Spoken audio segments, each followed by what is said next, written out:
Save, buy a house, and retire at the age of 65 is the worst financial advice I've ever heard, and this is coming from someone who has built a six-figure investment pot from scratch by the age of 25. And I was able to do this because I didn't follow the traditional finance advice. And in today's video, I'm going to be spilling the tea and dispelling 5 traditional finance advice that you probably heard and actually replacing them with practical advice that will help you build financial freedom. The first lie is you can save your way to wealth. If you are saving, I hate to break it to you, sis, but you are losing money. And you're losing money for 2 reasons. 1, because of the interest rate on savings accounts, and 2, because of something called inflation. Back in 2023, the average interest rate on a savings account was 2.5%. So that means if you had £10,000 saved, you would have only made £250 that year. Considering how expensive it is to live, £250 isn't going to move the needle very far. And the second problem with just saving is something called inflation. And inflation, simply put, is the rate at which the price of an item increases. It explains why you could have bought a multi-pack of Skittles for £1 in 1 year, and in the following year, the exact same product is now £1.50. In 2023, inflation in the UK was between 6 to 8%. For simplicity's sake, let's stick with 6%, and let's say that we had £10,000 in our savings account from the previous year. Well, because of the impact of inflation being 6%, it means that actually, in real terms, our money is worth £9,400. But remember, we left it in a savings account, so we've actually gained £250. So we've got £250, but the value of our money has decreased by £600.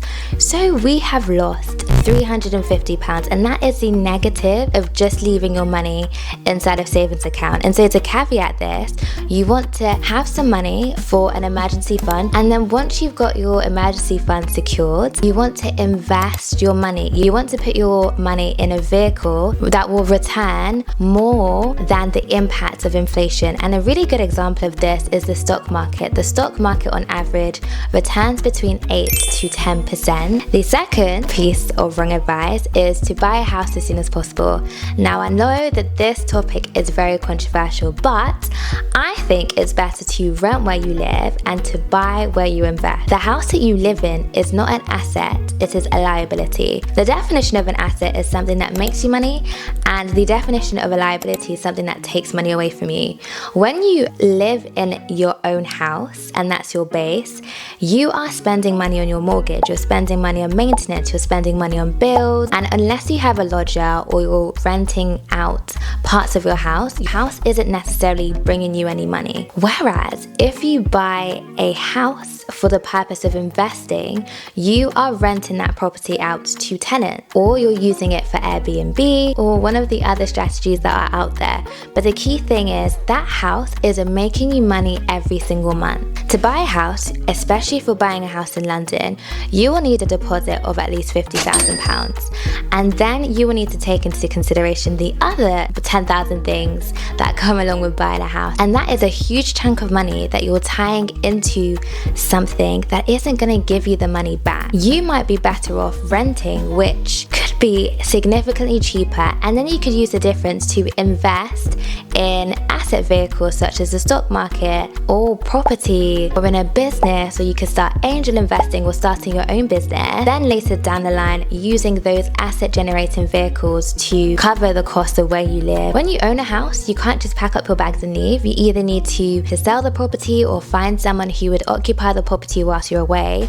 Whereas if you're renting, you just hand in your tenancy notice and you keep it stuffy. The third incorrect advice is to budget only. I will caveat this by saying this isn't completely wrong, but it's not completely right either. Yes, budgeting is important. It's important for you to understand how much money is coming in and how much money is coming out. Now, the issue with budgeting is your limiting factor is expenses. There's only so many expenses you can cut down on, because unfortunately, we will always have a living cost. You'll need a roof over your head, you'll need food, transport, and the list goes goes on. So rather than focusing on the expenses part of the budgeting, you want to focus on the income part of the budgeting. You want to think about the different ways in which you can increase your income stream on a monthly basis.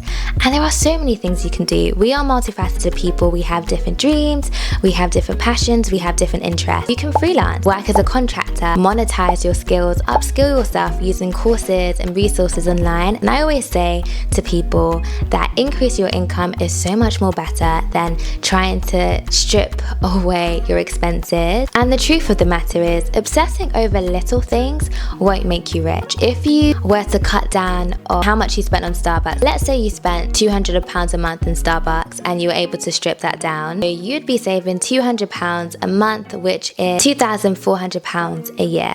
Let's compare that to someone who upskilled and renegotiated their salary and is now making an additional £1,000 a month. 1,000 times 12 is £12,000. When you compare £2,400 to £12,000, that is a difference of 5x. The person who's now increased their disposable income by £12,000 will afford their way of life and can now use the excess that they've now generated from their salary negotiation to invest in other assets, which will in turn make them more money. The fourth line, max out retirement funds and pension pots. Now hear me out.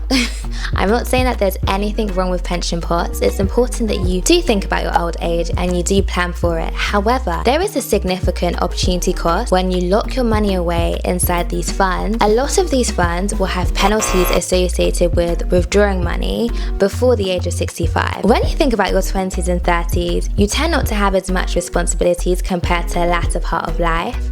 And it's a time where you take risks and you're figuring things out. And even if you do flop, you've got the beautiful concept of time to recuperate and to get back on your feet and to build again. But to have all of your money locked away in something that you can't touch until the age of 65 isn't the best way to utilize your 20s, your 30s, your 40s.